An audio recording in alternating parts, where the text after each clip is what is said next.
Vieni a Matera, è ovvio che salverai questo video per sapere dove mangiare la miglior cucina tipica. Parliamo del primo ristorante nato fra i sassi di Matera circa 35 anni fa e che sorge in questa location a dir poco stupenda. E c'è anche questa suggestiva terrazza panoramica. Ho scelto il menù degustazione ed ho iniziato da una serie di antipasti della tradizione. Uno più buono dell'altro e non può mancare un assaggio dei peperoni cruschi. A seguire le orecchiette con pomodorino fresco, salsiccia pezzente e funghi cardoncelli. Capocollo cotto a bassa temperatura e laccato al miele con scarola, una carne che si scioglieva. Poi un fuorimenù, il raviolo liquido con pecorino di moliterno e tartufo. E anche un secondo extra, le ribs con fondo bruno, con la carne che solo a guardarla si staccava dall'osso, una cosa pazzesca. Si chiude con la mousse di ricotta, cioccolato e fichi su biscotto croccante. Da Austin Matera il menù degustazione costa 38 euro. Il locale è anche pizzeria, nominata tra le eccellenti della Basilicata. Austin da non perdere a Matera.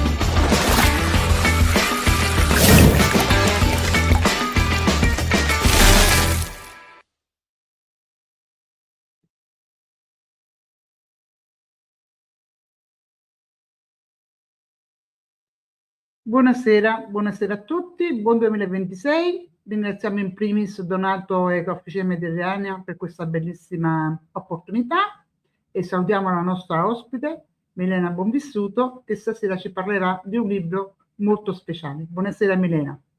Buonasera Anna e buonasera ad Officina Mediterranea. Allora, subito dopo il nostro stacchetto parleremo di questo tuo meraviglioso libro.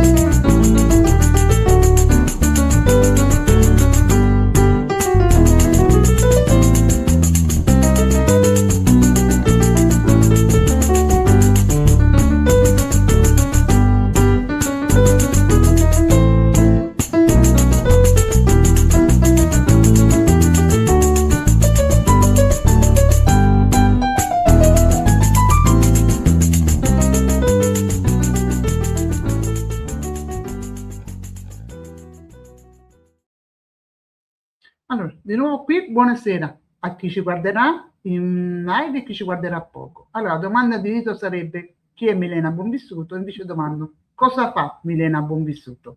Presentati un po' a coloro che non ti conoscono. Difficile, ma qualcuno forse non ti conosce.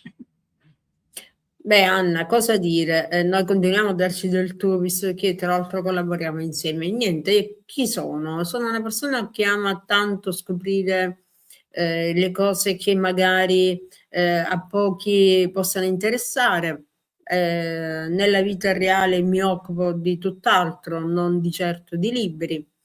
Amo molto i vecchi libri e se fossi stata in un'altra vita o sarei una impiegata bibliotecaria o sarei una sibilla, non so, insomma devo vedere un po' in quale mondo vorrei vivere, però a parte gli scherzi è una persona un po' complicata ma semplice nello stesso tempo.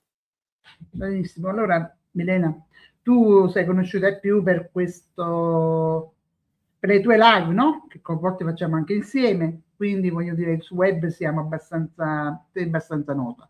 Però pochi forse sanno, perché tu non ti pubblicizzi abbastanza, che Milena Bonvissuto è una scrittrice. Non perché sei in live e ti conosco, di libri che si fanno leggere. Questo tuo libro è un po' particolare, no? Chiamato Ma Fantasy Mediterraneo, noi che siamo di un'altra, siamo come ci chiameranno boomer, noi che siamo un po' boomer l'avremmo chiamato leggenda. Quindi come tutte le leggende ha il suo vero, non vero, fantasia, non fantasia. Parlacene un poco. In primis sappiamo che è un libro che non è ancora uscito, ma la casa editrice l'ha messo già in promozione, quindi parlaci di te e di questo tuo libro. Allora, la casa editrice, che è Rube Mutevole, lo ha messo in prevendita molto tempo prima, prima ancora di Natale, proprio perché secondo me intanto è da ringraziare, perché significa che ha creduto in questo lavoro, e messo in prevendita per incuriosire. È un fantasy mediterraneo perché insomma l'abbiamo scoperto insieme, Anna, se ricordi, perché frequentiamo un gruppo di fantasisti in un altro social, e quindi abbiamo scoperto che ormai il termine leggenda è desueto, quindi bisogna modernizzarsi e dire che è un fantasy mediterraneo o med fantasy, come si suol dire. Si distacca molto dai fantasy normali, perché noi non abbiamo streghe, non abbiamo draghi, non abbiamo combattenti, ma abbiamo fatti luoghi reali, persone reali, ma sono tutti da questo lato di mondo, quindi nel Mediterraneo. È un genere che molti potrebbero definire anche epico. Certo, certo. Diciamo che comunque Donato ci chiedeva, vuoi parlarci un po' di questo tuo fantasy, se è un'idea che è nata così, oppure, ecco, un'ossessione lenta e cocciuta. Quindi spiega un po' come nasce. Io lo so, ma spiegala un po' a Donato e agli altri come nasce. Allora, questo libro è intrinseco quasi di un po' di magia, e ora prima vi spiego il perché e poi vi dirò da dove ho preso. Questo libro l'ho scritto il 10 agosto e completato l'11 notte, verso le 23, spedito per sbaglio alla casa editrice Rube Mutevole, il quale dopo nemmeno 5 ore nel bel mezzo della notte mi dice: ti offro un contratto. Quindi se non è magia questa, ditemi insomma che cos'è. Un libro nato per caso, perché quel giorno insomma avevo poco da fare, oppure volevo spegnere i pensieri, e mi sono ricordata dei luoghi a me molto cari e di questa caverna che va a strapiombo sul mare.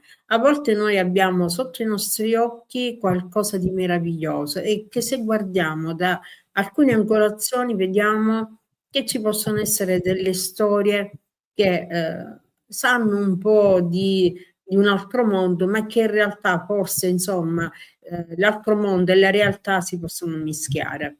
In quella sotto questa caverna si trova un relitto di una guerra punica, almeno spero di non sbagliare, perché quello che io ho scritto non esiste scritto da nessuna parte, ma sono piccole storie che mi sono state raccontate. Quindi un giorno ho deciso di, conoscendo bene i luoghi, ho deciso di metterli su carta e dare onore a quelle cose che un giorno possono essere dimenticate se nessuno li mette su carta.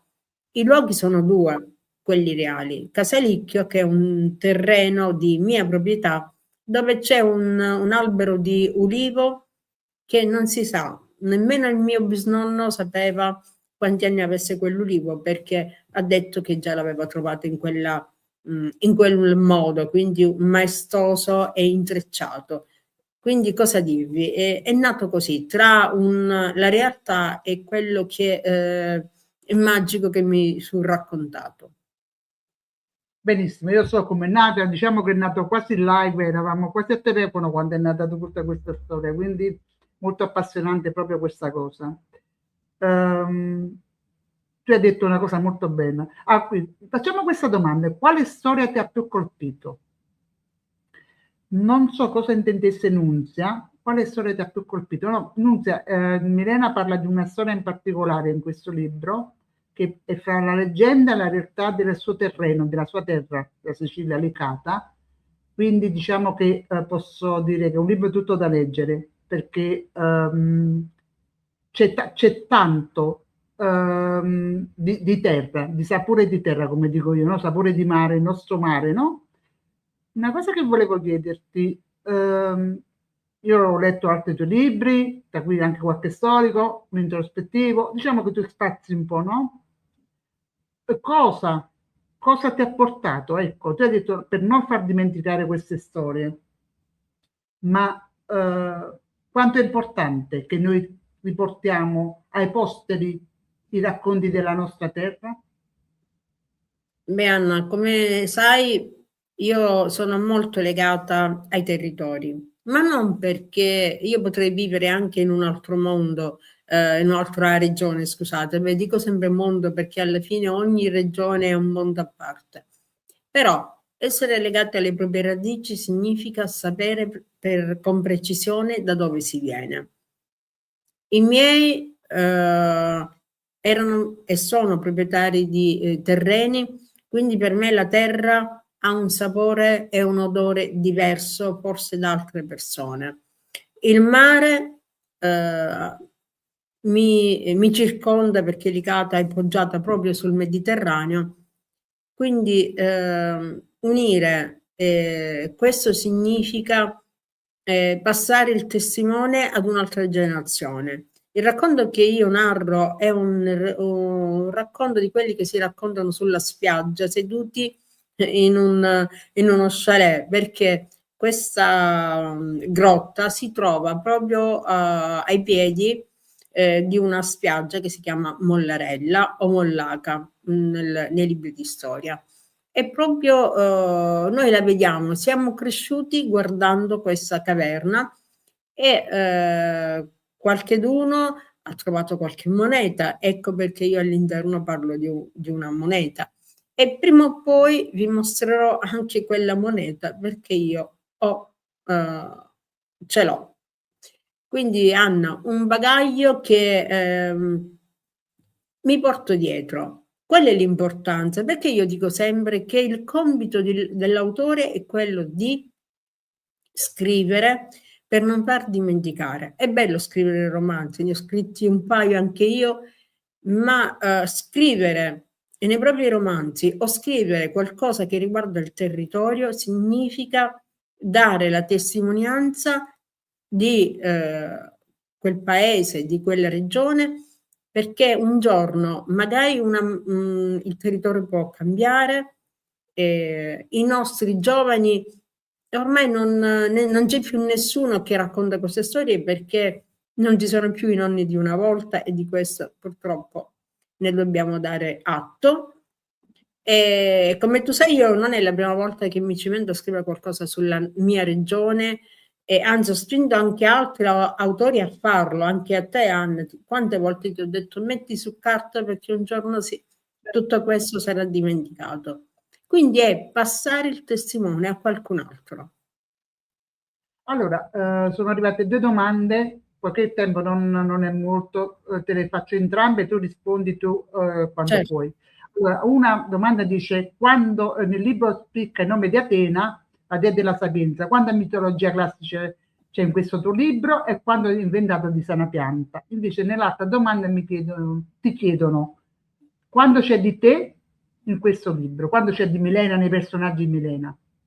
Allora, cosa c'è in questo libro? Di me c'è tutto, racconto io la storia perché l'ho in un certo senso vissuta. Ho messo i nomi della mia nonna materna, Nina, ho messo il nome di mio zio, Gaetano, e i luoghi sono quelli, quindi c'è tanto, tanto di mio. E i luoghi stranamente mi appartengono perché, tra virgolette, sono anche di proprietà di famiglia. La domanda, Anna, l'altra non me la ricordo. Allora, dice, Sì, usato il nome di sulla Atena. Ecco, di nuovo sotto. Allora, c'è un personaggio nel romanzo, questo qui l'abbiamo già letto. Allora, diceva, ha usato il nome della dea Atena. Quando c'è di sì. mitologia e quando invece è tutto inventato di sana pianta. Allora, di sana pianta, come ho detto, non c'è poco. C'è molto classicismo perché io amo molto tutto ciò che del mondo classico letterario. Ho scelto Atena perché mi è stata raccontata anche un'altra storia. Tra l'altro dovete sapere che Mollarella ha tutte le stradine che si chiamano con i nomi greci, quindi Dedalo, Minosse, quindi insomma anche quel luogo è importante proprio perché ai tempi insomma doveva essere stata conquistata dai greci. Ho scelto Atena perché c'è una storia. Atena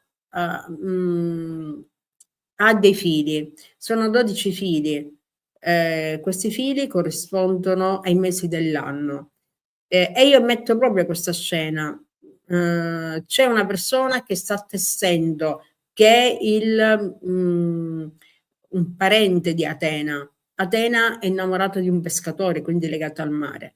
Mentre il signore che noi vediamo nel libro che tesse questa tela, essendo un parente appunto di Atena, le dice che il tempo scorre, che 12 mesi passano, quindi metto anche la questione del cronos, del tempo. Ok, allora, un'altra domanda, qualcuno chiede, è un viaggio interiore o un viaggio epico oppure un dialogo più interiore? Allora, posso dire entrambi. Il 10 di agosto per me è una data da cancellare dai calendari, perché mi ricordano delle cose molto brutte. Quindi scrivendo questo libro significa dare un senso, cancellare del brutto e mettere del bello. Quindi entrambi i viaggi. Allora, io faccio qualche domanda di mio perché ho letto il libro, quindi so che di cosa stiamo parlando. Volevo chiederti una cosa. Ehm, Quando credi, cioè, quando cioè, chi credi che un pubblico possa leggere il tuo libro? Ecco, quale pubblico, no quando, ma quale pubblico possa essere il buon lettore del tuo libro? Allora, in questo libro, se lo legge una persona di una certa età, troverà molto del bello perché i miei libri hanno sempre qualcosa di psicologico, quindi troverebbe qualcosa che potrebbe portarlo un po' allo studio. Se lo legge un ragazzino troverà una bella leggenda e magari sarà curioso di andare a vedere quei luoghi, perché io ho mostrato sui social qual è la caverna, qual è la spiaggia. Guarda Anna, potrei anche dirti che potrebbe sembrare quasi anche una guida turistica a questo punto, quindi dovrebbe anche ringraziarmi il comune di Licata per quello che faccio, perché racconto precisamente quali sono i luoghi. Quindi Vero. dipende da chi lo vede. Ma guarda, lo potrebbe leggere anche un bambino di quinta elementare perché, a differenza degli altri, ho utilizzato il linguaggio molto semplice, ma è un linguaggio che si usava un tempo. Oggi questo linguaggio non si usa più. Sì, concordo, oltre che un linguaggio molto semplice, un linguaggio molto pulito, non c'è nulla che possa, ecco, termini che siano poco consoni ad un pubblico. Allora, qualcuno ha chiesto, scusate, io non ricordo tutti i nomi, perciò dico qualcuno, ecco, Alessandro Mancini chiede da Teramo, in una sola parola, per te cos'è il segreto? O quello di Ateno in senso più ampio? E quale segreto, cioè qual è il senso di cosa lascerà questo tuo libro ai lettori? Allora, personalmente per me il segreto è quella cosa che ti viene detta e che tu dovrai custodire per sempre. Nel libro Il segreto di Atene aiuterà i personaggi a scoprirsi e loro pensano di andare alla ricerca di qualcosa, ma poi quel qualcosa è molto più grande di qualcosa di manuale, ecco, diciamolo così, altrimenti lo spoiler il libro. Vabbè, diciamo che si parte per questo viaggio alla ricerca di qualcosa e invece all'improvviso troveranno tutto altro, no? Scopriranno in realtà il vero segreto qual era, no? Sì. Quindi qualcosa, io ti ho detto del genere, lo so benissimo, e sono appassionata di questo libro, tu sai quando amo questo genere. In questo libro tu fai conversare la nostra protagonista con persone invisibili, no? Anche con gli animali, ricordati Anche che con gli il primo animali, esatto. animale, il primo lo possiamo dire, il primo animale, tra l'altro c'è una bella illustrazione che Ruben Mutevole, tra l'altro diciamola, nel libro è accompagnato da immagini meravigliose che la casa editrice ha fatto. Il primo animale con cui parla Nina è un corvo. Perché il corvo? Il corvo è quasi bistrattato, in realtà il corvo è un animale molto intelligente e stranamente fedele. Ecco perché lo troviamo in altri libri dove si parla di magia. È un animale sacro. Ecco, infatti questo devo dire. Comunque questo pensi che comunque al di là di non perdere ecco, come devo dire, il nostro legame con la terra, non dobbiamo perdere nemmeno il legame con i nostri antenati, no? Di ciò che siamo stati. Però Anna, dai, diciamola qualche cosina, in quella grotta strapiomba sul mare è importante perché lì ci sono degli uccelli, anzi degli uccelli che hanno una caratteristica fisica particolare, che qualcuno ancora oggi dice che in un momento strategico, quando il sole si infila dentro la grotta, con il colore del mare si possono vedere. Ecco, diciamo che questo libro è pieno di sorprese, vi dico la verità, all'interno di questo libro troverete molti personaggi particolari, dalla nostra protagonista, ma la stessa madre e le stesse persone che accompagnano, no? Nina, la nostra protagonista, è una persona molto fragile, ma allo stesso modo, stesso tempo molto forte, no? Per quello che le affronta, per quello che farà. Nina, secondo te rappresenta un po' le donne in genere o rappresenta l'essere umano in genere? Allora, la Nina rappresenta l'essere umano in genere, la curiosità, la voglia di scoprire. La madre, che si chiama Crocina, invece è le donne.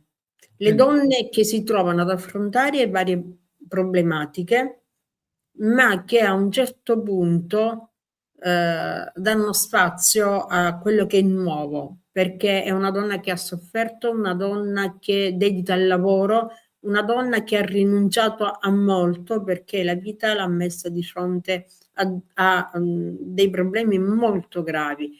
Però lei ha lasciato libera la figlia e stranamente c'è un altro personaggio che aiuta la madre, che è il figlio, uno dei figli, a dire lasciala andare perché è il suo destino.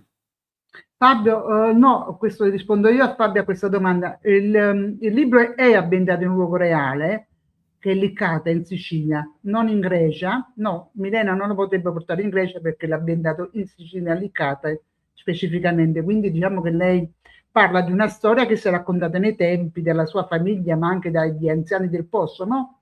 Certo, Quindi, ma come ho detto prima, rispondo a Fabio. Fabio Licata è una cittadina molto antica e tra l'altro è stata anche una colonizzazione greca, perché io vivo a 20 minuti da Agrigento e il luogo dove io descrivo la scena del mio racconto, tutte le viuzze si chiamano con i nomi greci. Quindi si presume che lì ci fosse una colonizzazione greca.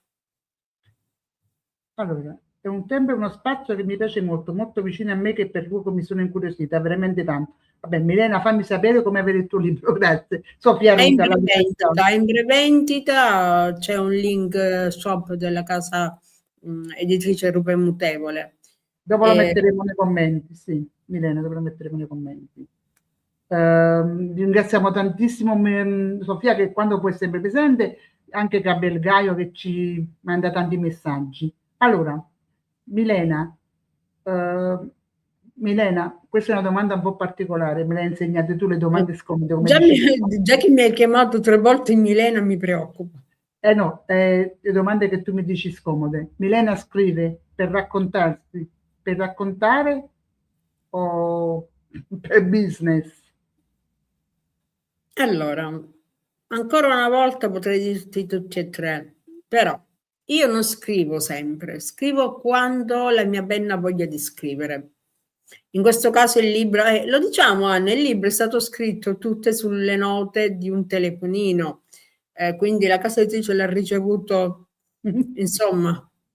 Ecco perché Anna dico sempre che è un libro un po' magico, perché note del telefonino, mandato di notte, ricevuto un contratto di notte, insomma io devo tanto a Cristina Del Torchio perché l'ha scelto. Si scrive perché si ci vuole liberare a volte di qualcosa. Poi si scrive perché si vuol dare un messaggio alle persone, come in questo caso. E poi, insomma, se si ci può guadagnare qualcosa con questo libro, perché no? Tanto alla fine, Anna, lo sappiamo bene, con i libri non si ci guadagna tanto. Poi io non ho mai preso, anche se nel contratto No. io, con le altre case editrici dicono che c'è royalty, io non l'ho mai preso, quindi non è per business, però mi piacerebbe guadagnare qualcosa. Sarei ipocrita se non lo dicessi. L'ultima domanda chiede, poiché Atena è un simbolo di saggezza e guerra strategica, nel libro emerge più la strategia oppure la sensibilità? All'inizio la sensibilità, poi c'è la strategia, perché senza la strategia non si potrebbe trovare il segreto. Allora, raccontaci qualcosina, dai, raccontaci qualcosina in più di questo tuo libro che possa incuriosire un po' di più i nostri ospiti che ci seguono. Allora, in questo libro io ho messo un elemento magico. Perché l'ho messo? In realtà io, come ti ho detto, ho trovato la moneta che hanno trovato nella grotta, non l'ho trovata io, ma mi è stata regalata. Però io in quella spiaggia ho trovato una collana. E quella collana aveva una forma, un ciondolo un po' particolare, che poi tra l'altro, avendola trovata, c'era questo ciondolo particolare, c'era una bambina e l'ho regalata alla bambina. Non era oro, era credo silver.